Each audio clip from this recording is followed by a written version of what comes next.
नमस्कार मित्रांनो, तुम्हा सगळ्यांचं आमच्या पॉडकास्टमध्ये खूप खूप स्वागत आहे, ज्याचं नाव आहे सक्सेस टॉक विथ दीपाली. जसं की ऑलरेडी तुम्हाला माहिती, आम्ही तुमच्यासोबत भन्नाट सक्सेस स्टोरी शेअर करत असतो आणि त्या सक्सेस स्टोरीमधून तुम्ही खूप काही शिकत असता आणि तुमच्या लाईफमध्ये इम्प्लिमेंट करत असता. बऱ्याच वेळा असं असतं, प्रत्येक माणसाचं स्वप्न असतं की जेव्हा घर होतं तेव्हा त्याला वाटतं अरे मी खऱ्या अर्थाने आयुष्यात सेटल झालो.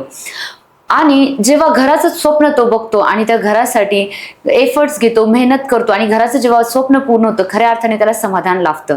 तर असेच प्रत्येक माणसाचं स्वप्न पूर्ण करणारे एनएस एम्पायर इंडिया प्रायव्हेट लिमिटेडचे संचालक श्री अजिंक्य लोणकर सर, चला तर भेटूया आजच्या स्पेशल गेस्टला. नमस्कार सर. नमस्कार मॅडम.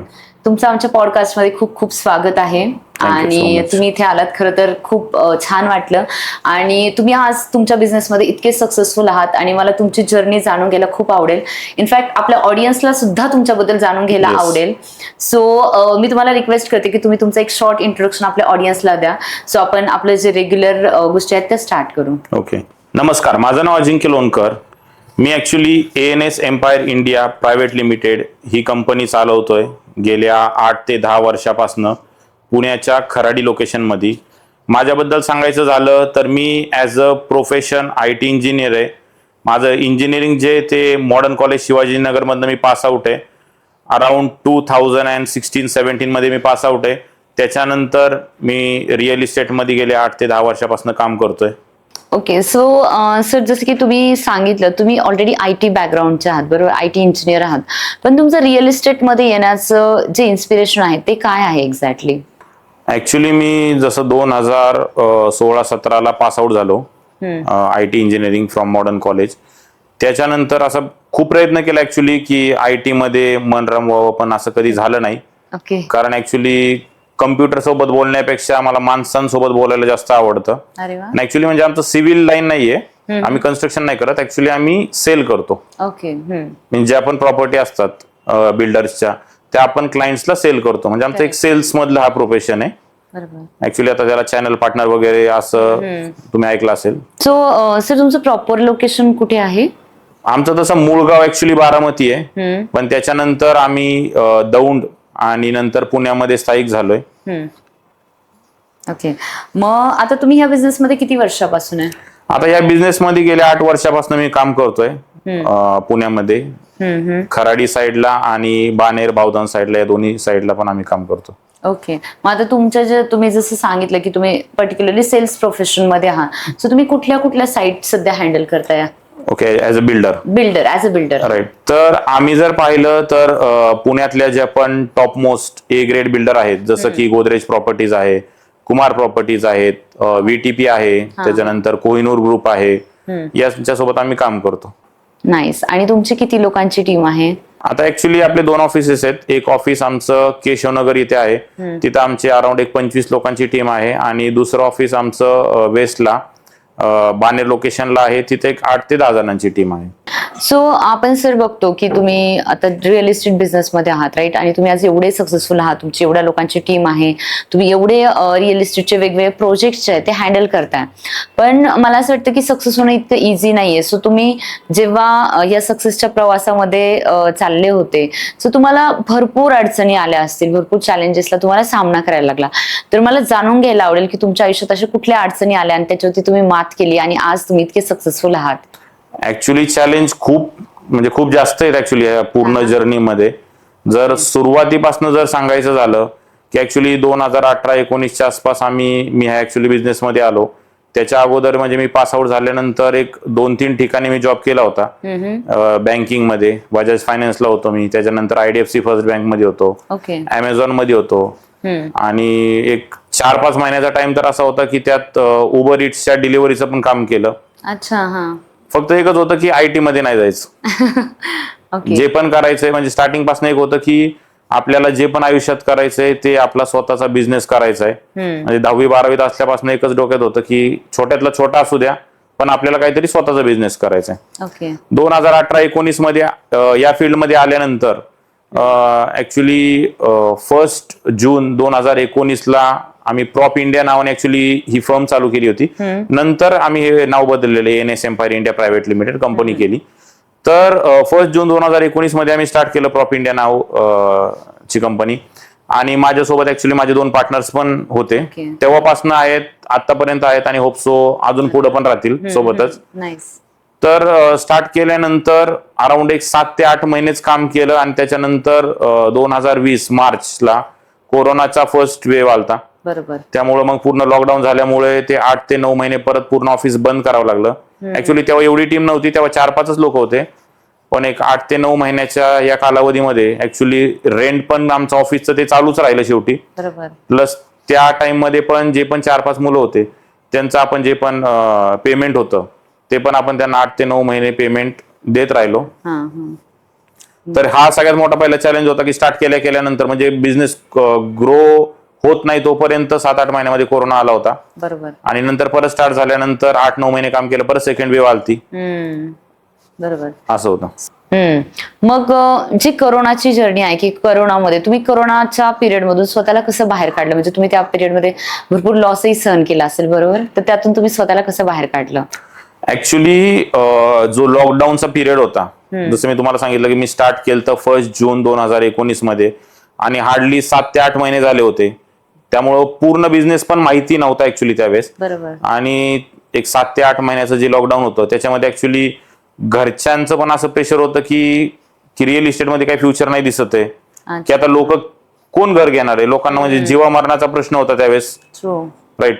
आणि सर आपण जर बघितलं जसं की सेल्स आपण म्हणतो, सो सेल्स हा बऱ्याच वेळा लोकांना नाही आवडत, त्याची भीती वाटते किंवा लाज वाटते, त्यांना असं वाटतं सेल्स नको. सो तुम्ही ऍज अ बिझनेस ओनर तुम्ही लोकांना काय सांगू इच्छिता, कशा प्रकारे त्यांनी सेल्स वरती जास्त फोकस करून सेल्सला जास्तीत जास्त ग्रो केलं पाहिजे? ऍक्च्युली जर तुम्ही आयुष्यात लाजला कुठं, ठीक आहे, जर तुम्हाला ग्रो व्हायचं असेल आणि तुम्हाला लाज पण वाटत असेल कोणत्या गोष्टीची, तर तुम्ही आयुष्यात कधीच ग्रो होऊ शकत नाही. बरोबर. 4 लोक काय म्हणतील हा विचार जर करत बसला, आता ऍक्च्युली तुम्ही पण या प्रोफेशन मध्ये, तुम्हाला पण असं नाही की सगळे चांगलं म्हणत असतील, काहीतरी म्हणणारे काय करते ही मुलगी काय नाही, ठीक आहे. तर जर तुम्ही ह्या गोष्टी जर साईडला ठेवताय, ठीक आहे, तुम्हाला जर जितकं जास्त मोठं व्हायचं तर ह्या गोष्टींचा विचार करून उपयोग नाहीये. बरोबर. ठीक आहे. तर तेवढ्याच कॉन्फिडन्सली तुम्हाला क्लायंटला पण फेस करायचंय, ठीक आहे. प्लस नवीन काही आयडिया असतील तर त्या पण तुम्हाला एक्झिक्यूट करण्यासाठी ह्या ज्या गोष्टींची भीती आहे, लाज, ह्या ज्या गोष्टी, ह्या भीती बाळगण्याची गरज नाहीये आणि ती सोडली नाही तर आपण सक्सेस होऊ शकत नाही. ओके. सो सर मला हे तुम्हाला विचारायला आवडेल की जसं सध्याची जी परिस्थिती आहे पुण्यामध्ये, त्या परिस्थितीनुसार येणाऱ्या 5 वर्षामध्ये रिअल इस्टेटमध्ये कुठल्या अपॉर्च्युनिटीज आहेत किंवा तुम्ही कसं पुणे एक्सपेक्ट करता? रिअल इस्टेट मध्ये खूप जास्त चॅलेंजेस ऍक्च्युली येणार आहे, की रिअल इस्टेट स्टार्ट करणं खूप सोपं आहे पण त्याला पुढं घेऊन जाणं खूप अवघड आहे. म्हणजे जर तुम्ही असं जर विचार करत असाल की आपल्याला स्वतःची फर्म टाकायची आहे किंवा स्वतःची कंपनी हे करायची आहे, तर सगळ्यात महत्वाचं की तुम्हाला टीम मॅनेजमेंट पण खूप इम्पॉर्टंट आहे. राईट. आजच्या डेटला मुलांचं कसं आहे की त्यांना रागवावं पण लागतं, त्यांना समजून पण सांगायचं असतं, राईट. आणि त्यांच्याकडनं ते एक कामाचं आउटपुट पण काढून घेता आलं पाहिजे. सगळ्या गोष्टी मॅनेज करणं, टीम मॅनेजमेंट सगळ्यात इम्पॉर्टंट पार्ट आहे. त्याच्यानंतर क्लायंटला हँडल कसं करायचं, काय करायचं, कारण प्रत्येक क्लायंट हा एकसारखा नसतो. तऱ्हेचे क्लायंट आहेत मार्केटमध्ये, कोण चांगलं असतं, कोण खराब असतं, कोण वाईट असतं. आणि बिझनेस मध्ये भरपूर असे पण सिच्युएशन येतात, तुमचे पैसे डुबवणारे पण लोक भरपूर असतात. तर या सगळ्या सिच्युएशनला तुम्हाला हँडल करावं लागतं. आणि या सगळ्या सिच्युएशनला हँडल करायचं तुम्ही जशाच तसं राहिला, म्हणजे तुम्ही जर चांगले तर मी तुम्हाला तुमच्यापेक्षा चांगला राहील. करेक्ट. तुम्ही जर वाकड्यात गेला तर आम्ही तुम्हाला आडवं करू, असं ठेवायला लागतं बिझनेस मध्ये. ओके. सो येणाऱ्या 5 वर्षामध्ये रिअल इस्टेटमध्ये अशा कुठल्या संधी आहेत किंवा कुठले बदल होणार आहेत तुमच्या अकॉर्डिंगली? पुण्याच्या रिअल इस्टेट मार्केटमध्ये येणाऱ्या 5 वर्षात खूप ड्राफ्टिक चेंज होतील. म्हणजे ऍक्च्युली आपण फ्युचर तर नाही बघितलं, ठीक आहे, पण आपण जर पास्ट पाहिलं 5 वर्षापूर्वीचं पुणे आणि आत्ताचं पुणे याच्यामध्ये जमीन आसमानाचा फरक आहे. जसं की मेट्रो डेव्हलप झाली आहे, पूर्ण 100% तर नाहीये पण एक 20-25% मेट्रो झाली आहे डेव्हलप. त्याच्यानंतर ज्या प्राइजेस आहेत फ्लॅटच्या, प्रॉपर्टीच्या, त्या कमीत कमी जर आता पाहिलं 5 वर्षापूर्वीच्या प्राइजेस आणि आताच्या प्राइजेस, तर याच्यामध्ये 80% ते 100% वाढलेले आहेत ह्या prices. Okay. For example Kharadi सारख्या लोकेशनला जर 55-60 लाखात 2020-21 फ्लॅट भेटत होता. आता खराडी सारख्या लोकेशनला तुम्हाला 2 BHK 1,10,00,000च्या खाली नाहीये. बरोबर. आणि येणाऱ्या 5 वर्षामध्ये पुण्यामध्ये फक्त रेसिडेन्शियलच नाही तर कमर्शियल प्लस IT पार्कचं काम पण तेवढ्याच जोरात चालू आहे. त्याच्यामुळे येणारं एम्प्लॉयमेंट पण खूप आहे पुण्यात. त्यामुळे प्राइजेस अजून पण खूप वाढणार आहेत. सो सर, तुम्ही फक्त रेसिडेन्शियल प्रॉपर्टी हँडल करता की कमर्शियल प्रॉपर्टीज पण हँडल करता? दोन्हीमध्ये कमर्शियल प्लस रेसिडेन्शियल दोन्ही पण करतो. अच्छा. सो मला हे जाणून घ्यायचंय की जे फर्स्ट टाइम होम बायर्स असतात ते सर्वात जास्त काय चुका करतात आणि त्यांनी कोणत्या चुका ज्या आहेत त्या अवॉइड केल्या पाहिजे तुमच्या अकॉर्डिंगली? आता फर्स्ट टाइम होम बायर जे असतात, जेव्हा तुम्ही पहिल्यांदा घर खरेदी करता आणि म्हणजे महाराष्ट्रामध्ये बऱ्यापैकी लोकांचं स्वप्न आहे की माझं पुण्यात फ्लॅट पाहिजे. आजच्या डेटला मुंबई पण तेवढी प्रिफर केली जात नाही. ऍक्च्युली मुंबईचं क्लायमेट सगळ्यांना सूट होत नाही, पण पुण्याचं क्लायमेट सगळ्यांना सूट होतं. प्लस मराठी प्रेझेन्स खूप जास्त आहे पुण्यामध्ये. तर ऍटलिस्ट महाराष्ट्रातले बऱ्यापैकी लोकांचं असं आहे की मला पुण्यात घर पाहिजे. आणि पहिलं घर असतं तेव्हा माणूस डोक्याने न विचार करता भावनांच्या भरात काही बऱ्यापैकी खूप जास्त चुका करतात. ऍक्च्युली जर सगळ्यात पहिलं पाहिलं तर सगळे बिल्डर जे असतात ते सॅम्पल फ्लॅट बनवतात आणि तो सॅम्पल फ्लॅट इतका सुंदर डिझाईन केला जातो की तुम्ही 2 मिनिटासाठी हाच विचार करता की हाच माझा फ्लॅट आहे. ट्रू. पण ऍक्च्युली बऱ्यापैकी बिल्डर कडे तुम्हाला दाखवला जातो 3 BHK, पण तुम्हाला घ्यायचंय 2 BHK. राईट. तर तुम्ही हाच विचार करता नाही हाच फ्लॅट आहे. तर ही गोष्ट फर्स्ट टाइम होम बायर दुसरी मोठी चूक करतात ती बिल्डरची पूर्ण हिस्ट्री त्यांना माहित नसती की बिल्डरने याच्या अगोदर कुठं कुठं प्रोजेक्ट डिलिव्हर केलेत, पोझिशन टाइमला दिलेत का, बिल्डरवर काही कर्ज आहे का. ह्या खूप छोट्या छोट्या गोष्टी आहेत पण ह्या तुमच्या लाईफ वरती खूप मोठा इम्पॅक्ट करतात. कारण माहिती असेल तुम्हाला पण की आता या 3-4 वर्षामध्ये असे बऱ्यापैकी बिल्डर आहेत ते पूर्ण बँकरप्ट झालेत. बिल्डर बँकरप्ट जर झाला तर त्यांच्यावरती काही केसेस होतात. बिल्डरला काय असेल ती एक शिक्षा होती आणि बिल्डर आत जातो. बरोबर. पण पैसे जे बुडतात ते सामान्य माणसाचे बुडतात. आणि त्यातनं तुम्ही जर फर्स्ट टाइम होम बायर असाल तर अशा ठिकाणी तुमचे जर पैसे काही अडकले तर तो खूप मोठा धक्का बसतो आणि त्याच्यामधून सावरायला भरपूर टाइम जातो. त्यामुळे ऍक्च्युली बिल्डरची हिस्ट्री, बिल्डरने याच्या अगोदर कुठं प्रोजेक्ट डिलिव्हर केलेत, काय केलेत, पोझिशन टाइमला दिलेत का नाही, कन्स्ट्रक्शन क्वालिटी कशी आहे ना, फक्त तुम्ही सॅम्पल फ्लॅट बघताय राईट. आणि जे सेल्सवाले असतात त्यांच्या काही पिच मध्ये येऊन तुम्ही जर फ्लॅट बुक करताय तर ती खूप मोठं नुकसान इन फ्युचर मध्ये तुम्हाला देऊ शकतं. बरोबर. मला तुम्ही हे जो गोष्टी सांगितलं ते खूप इम्पॉर्टंट आहे. कारण बऱ्याच वेळा आपण ह्या म्हणजे क्रॉस चेक नाही करत कोणी सुद्धा. सांगितलं की भावनेच्या भरात जातो आणि आपल्याला ते पाहिजेच असतं असं वाले सिच्युएशन असते. सो प्रत्येकाने या गोष्टीत अलर्ट होणं खूप गरजेचं आहे. सो सर, तुमच्या अकॉर्डिंगली तुमच्या एक्सपिरियन्सनुसार पुण्यातले असे कुठले स्पेसिफिक एरियाज आहेत जे पुढच्या 5 वर्षामध्ये खूप जास्त ग्रो होणार आहेत? आता जर पुण्यामध्ये जर पाहिलं तर ऍक्च्युली पुण्याचं जे पूर्ण डेव्हलपमेंट आहे ते एका मेन गोष्टीवरती डिपेंड आहे. अच्छा. ती आहे IT सेक्टर. जर फॉर एक्झाम्पल तुम्ही जर 2 मिनिटासाठी असा जर विचार केला की पुण्यातनं IT आपण हटवून टाकू तर पुण्याची व्हॅल्यू खूप जास्त खाली येईल परत. बरोबर आहे. तर पुण्यामध्ये जे IT हब आहेत जसं की हिंजेवाडी साईडला आणि खराडी साईडला, तर हिंजेवाडी आणि त्याच्या आसपासचे जे परिसर आहेत ते येणाऱ्या 4 ते 5 वर्षात खूप जास्त बूम करतील. प्लस सेम खराडी आणि आसपासचे जे लोकेशन आहेत तर तिथं पण खूप जास्त बूम होईल. Okay, nice. म्हणजे IT इंडस्ट्रीचा खूप जास्त इम्पॅक्ट होईल. IT इंडस्ट्रीचा जर पाहिलं पुण्यात ईस्ट आणि वेस्ट हे 2 लोकेशन, पुणे ईस्ट आणि पुणे वेस्ट, हे खूप रॅपिडली ग्रो होतंय नॉर्थ आणि साऊथच्या तुलनेत. नॉर्थ आणि साऊथ, नॉर्थ म्हणजे आपलं धानोरी साईड आणि साऊथ म्हणजे NIBM कोंडवा साईड. तर याच्या तुलनेत ईस्ट आणि वेस्ट खूप रॅपिडली ग्रोथ करतंय. त्यामुळे येणाऱ्या 5 वर्षात याच लोकेशनला खूप ऑपॉर्च्युनिटी आहे. सर, आपण बऱ्याच वेळा बघतो की काही लोक जे आहेत ते फक्त इन्व्हेस्टमेंट पर्पजने प्रॉपर्टी घेतात आणि काही लोक हे सेल्फ यूज साठी प्रॉपर्टी घेतात. सो या दोन्ही प्रॉपर्टीमध्ये एक्झॅक्ट डिफरन्स काय आहे?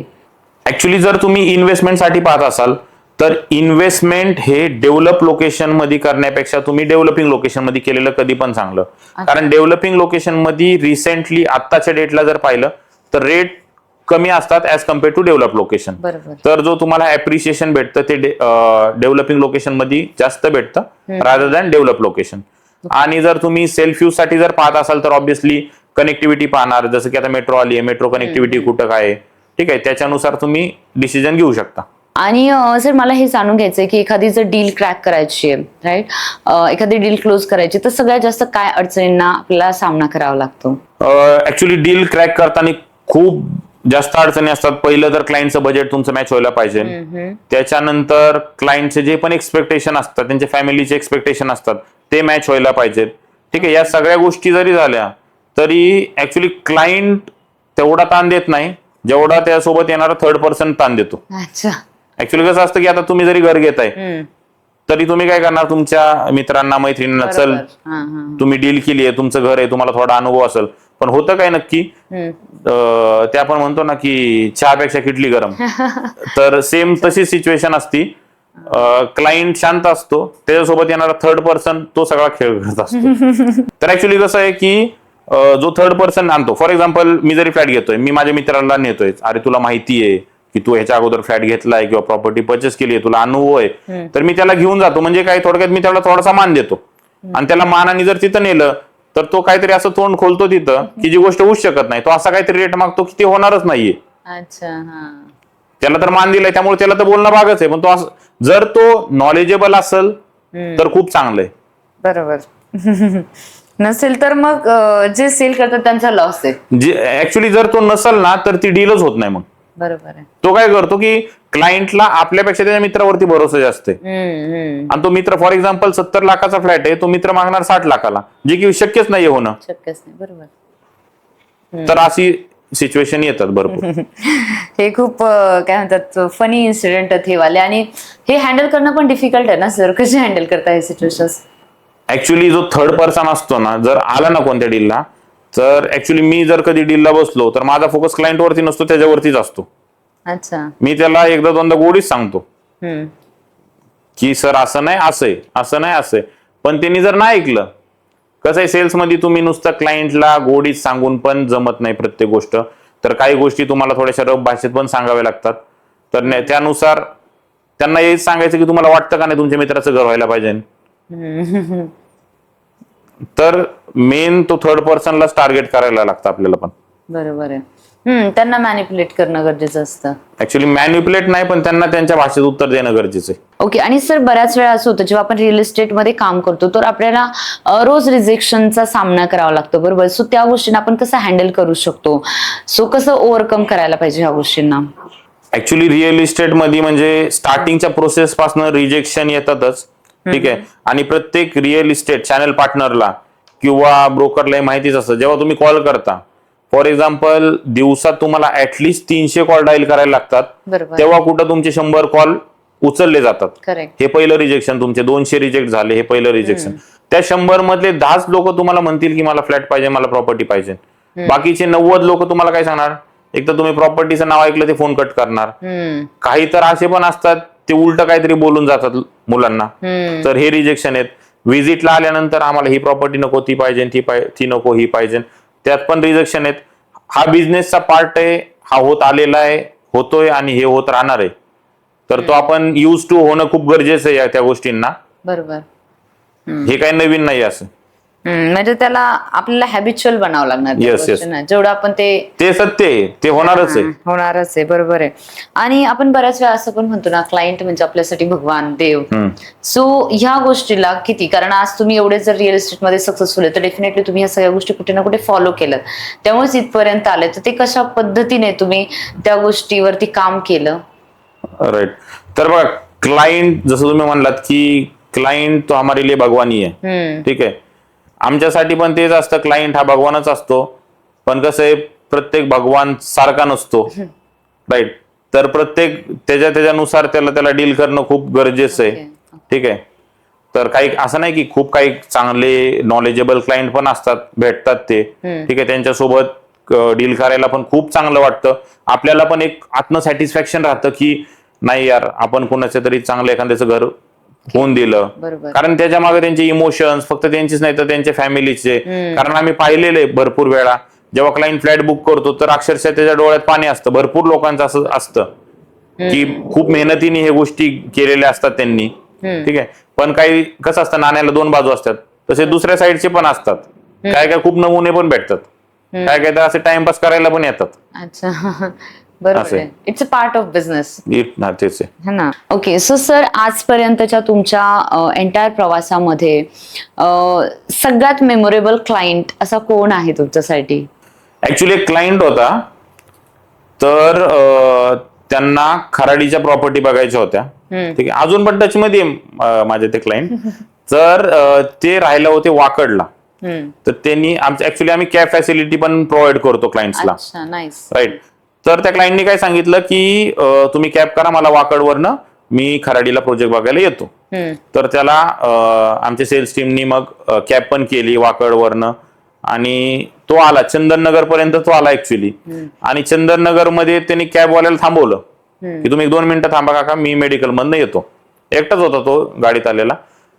तर तो गेला तर त्यांनी फोन स्विच ऑफ केला. अच्छा. तर ऍक्च्युली त्याला ना की त्याचं घर का काय होतं, त्यामुळे त्याला यायचं होतं, आणि त्यामुळे त्यांनी की कॅब करायला लावली. आम्ही येतो प्रॉपर्टी बघायला. चंदननगर पर्यंत आला आणि त्यांनी फोन बंद केला आणि तो गायब झाला. असे भरपूर आहेत. हे रिसेंटचा किस्सा आहे त्यामुळे लक्षात आहे.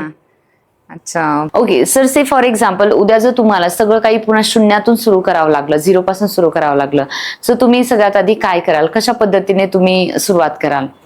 पुन्हा जर शून्यातून सुरू करायचं जर असेल तर ऑब्व्हियसली आता जितका टाइम लागलाय तेवढा तर लागणार नाही.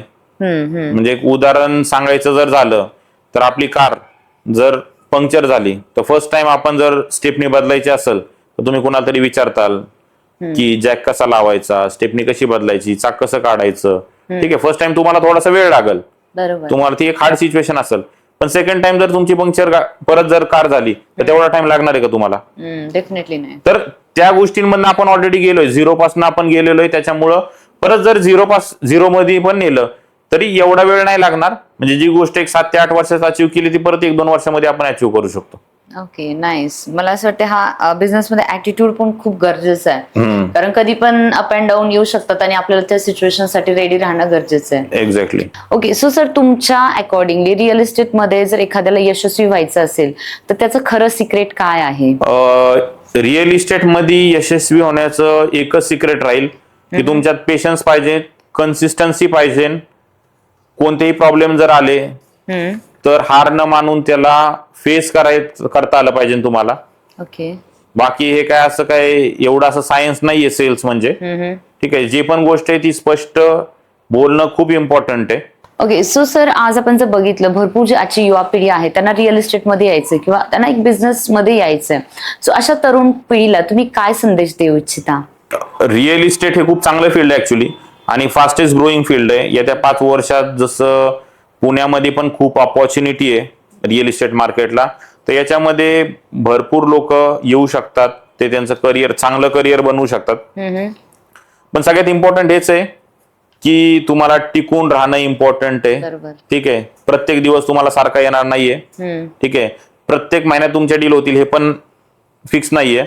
तर जर 2 महिने 4 महिने जर डील नाही झाल्या तर तुम्हाला तिथं टिकून राहणं इम्पॉर्टंट आहे. तुमच्याकडे काहीतरी एक बॅकअप प्लॅन पाहिजे. राईट. तर याच गोष्टी पाहिजेत. पेशन्स इम्पॉर्टंट आहेत. सो सर तुमचा आतापर्यंतचा जो रिअल इस्टेटचा एक्सपिरियन्स आहे किंवा तुम्ही जे अप अँड डाऊन बघितले त्या सगळ्यामधून जर मी तुम्हाला असं विचारते की आपले जे ऑडियन्स आहे त्यांना तुम्हाला एक सल्ला द्यायचा आहे तर तुम्ही काय त्यांना तो सल्ला देऊ इच्छिता? ऍक्च्युली जर काही मेसेज द्यायचा असेल तर म्हणजे पूर्ण अनुभवातनं तर मी एकच देईल, स्पेशली मराठी फॅमिलीमध्ये जे मुलं आहेत त्यांना जर बिझनेस करायचा असेल तर त्यांना जितका सपोर्ट घरनं भेटल तेवढं ते वरती ग्रो होतील. तर जेवढा घरनं त्यांना सपोर्ट करता येईल तेवढा करा.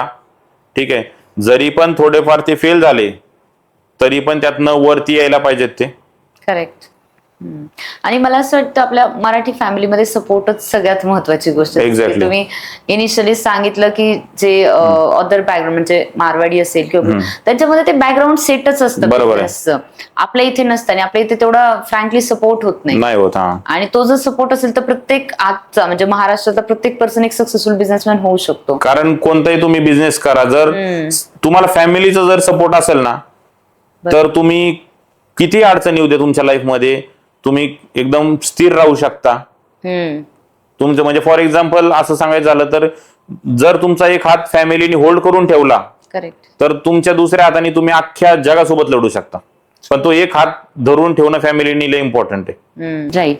आणि त्याचबरोबर मला हे विचारायला आवडेल की बऱ्याच वेळा एखाद्याला बिझनेसमध्ये यायचं असतं, पण ते विचार करता आपण डायरेक्टली बिझनेसमध्ये जम्प करू किंवा त्यांनी प्रॉपरली बिझनेसचं नॉलेज घेऊन येणं, तर या दोन्हीपैकी तुम्ही कुठला वे त्यांना सजेस्ट करता?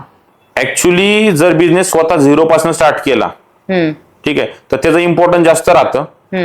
त्यात काय अडचणी येतात ते स्वतः अडचणी येणार आणि आपल्याला फेस करावे लागणार आहेत. त्यामुळे झिरोतनं जर कोणता बिझनेस स्टार्ट केला तर तो खूप चांगला, कारण त्याच्यामध्ये ते जे प्रोज आणि कॉन्स ह्या दोन्ही गोष्टी पूर्ण माहीत होऊन जातात. जर बाकी दुसरी सिच्युएशन एक राहते की फॅमिली बिझनेस आहे जो ऑलरेडी रनिंग आहे, जो डायरेक्टली टेक ओव्हर केला, तर त्याच्यामध्ये माहिती नसतं की काही प्रॉब्लेम येतात काही नाही, कारण तो बिझनेस आपण नाही मोठा केला, तो ऍक्च्युली आपल्या घरच्यांनी कोणीतरी मोठा केलेला असतो, त्यात आपण डायरेक्टली जाऊन बसतो.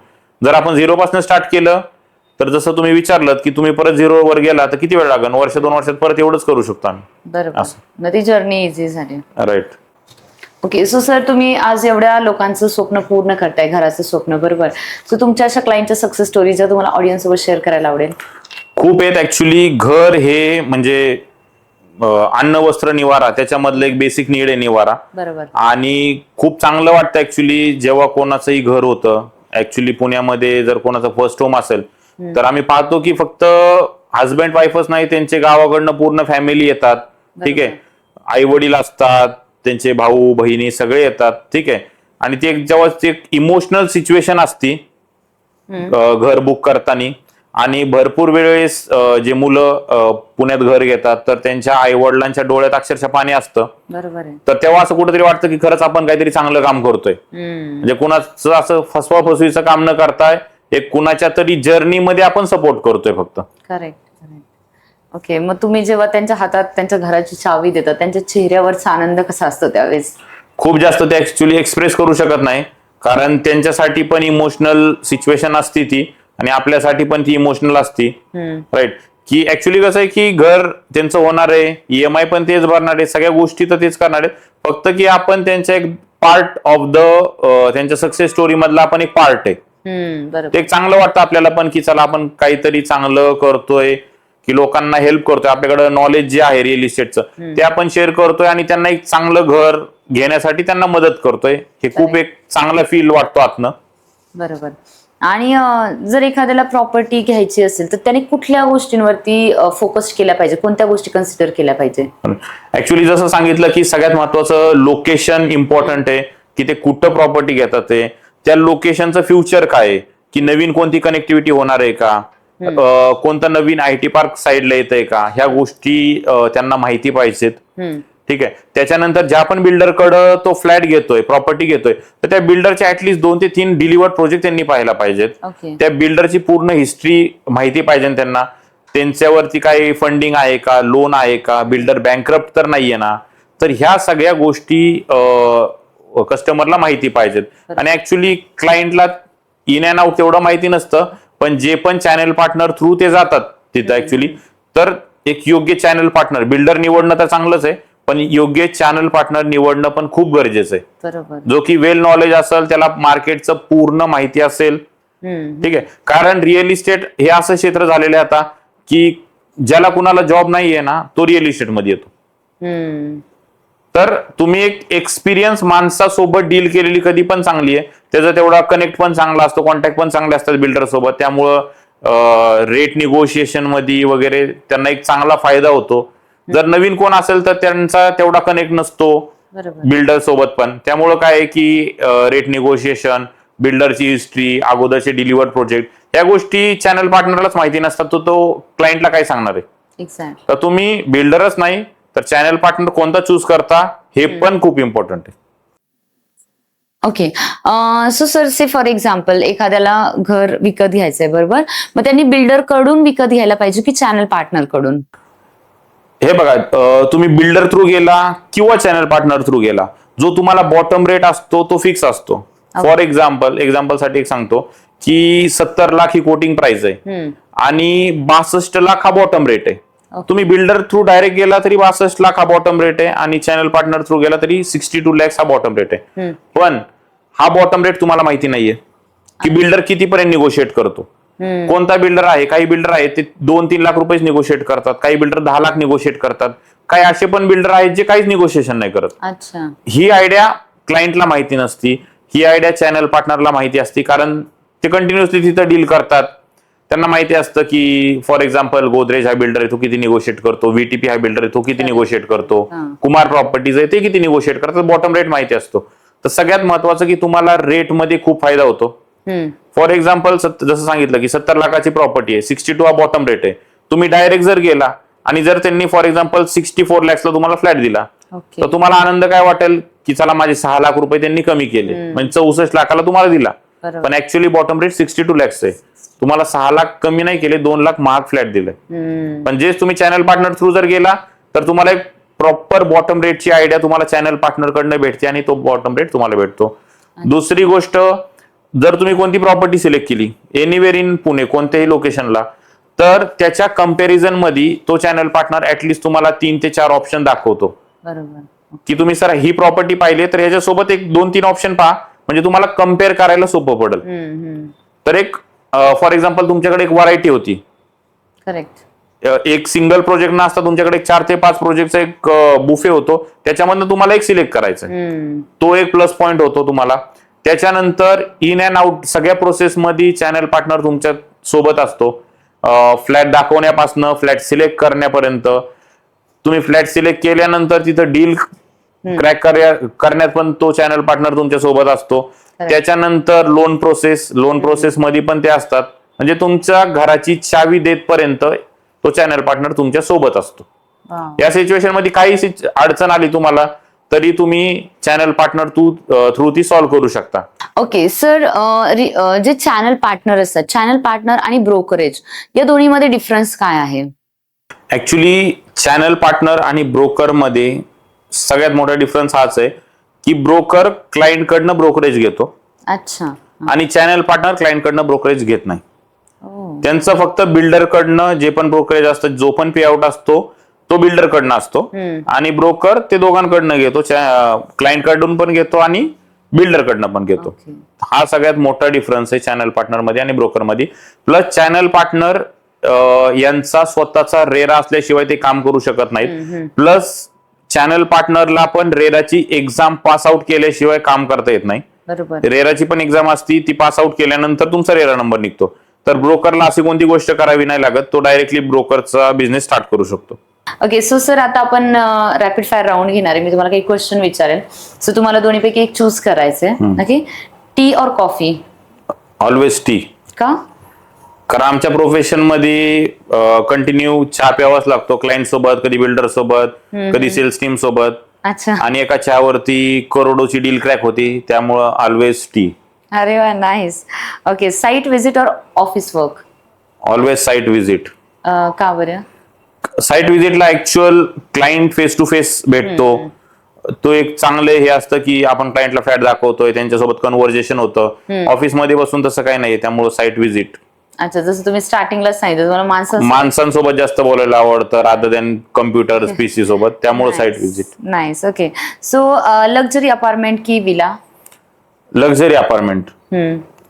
कारण विलाज हे कोण लोक घेतात की त्यांच्याकडे ऍक्च्युली खूप जास्त पैसा आहे, पैसे पडून येत आणि कुठेतरी इन्व्हेस्ट करायचंय, घेऊन टाका विला. आणि अपार्टमेंट कोण लोक घेतात जे जसं की म्हणलं फर्स्ट टाइम होम बायर्स आहेत, तर अशा लोकांचे स्वप्न पूर्ण करायला किंवा त्यांच्या जर्नीचा पार्ट व्हायला खूप छान वाटतं.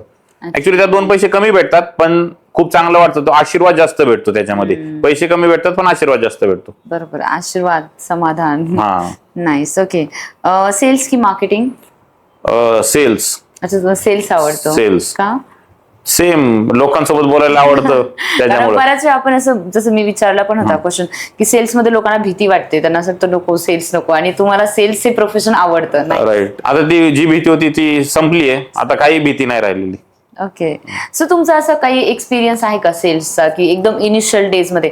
कारण तुम्ही IT बॅकग्राऊंडचे नंबर 1, त्यानंतर तुम्ही जॉब केलाय, बरोबर, आणि जेव्हा तुम्ही रिअल एस्टेट मध्ये आला तेव्हा ऑब्व्हियसली स्टार्टिंगला तुम्ही जेव्हा सेल केला, तर तेव्हा असा कुठला तुमचा एक्सपिरियन्स की तुम्हाला भीती वाटली किंवा असं वाटलं नको सेल्स? ऍक्च्युली स्टार्टिंगला भीती नाही म्हणता येणार, की साईट लोकेशन माहित नव्हते ऍक्च्युली पूर्ण, की कोणता प्रोजेक्ट कोणत्या लोकेशनला आहे. बरोबर. तर त्यावेळेस कसं करायला लागत होतं की फॉर एक्झाम्पल एक क्लायंट आलाय आणि त्याला 4 प्रोजेक्ट दाखवायचे, तर त्या केसमध्ये एक प्रोजेक्ट दाखवला, त्याच्यानंतर मला लोकेशन लावायला लागत होतं की मॅपवरती की नेक्स्ट प्रोजेक्ट जो दाखवायचा आहे तो कुठे ऍक्च्युली. म्हणजे क्लायंट त्याच्या कारमध्ये माग असायचा, मी गाडीवरती पुढे असायचो, समोर मोबाईल ठेवायचो आणि हळूच तो मोबाईल बघायचो आणि तसं लोकेशनला घेऊन जावं लागत होतं. कारण क्लायंटला असं पण कळून द्यायचं नसतं की याला माहित नाही लोकेशन, त्यालाच माहित नाही तो आपल्याला विकणार काय, म्हणजे स्टार्टिंगच्या फेज मध्ये. त्यामुळे तो लोकेशन लावून जावं लागत होतं, असं होतं. त्यावेळेस एक असं असायचं की क्लायंटला कळायला नाही पाहिजे की ह्याला लोकेशन नाही माहिती, मनात कुठेतरी असं भीती. अच्छा, ठीक आहे, नाईस. खराडी लोकेशन की बाणेर लोकेशन? खराडी लोकेशन, कारण स्टार्ट खराडी मधनच केलेलं आहे, त्यामुळे ऑलवेज खराडी लोकेशन.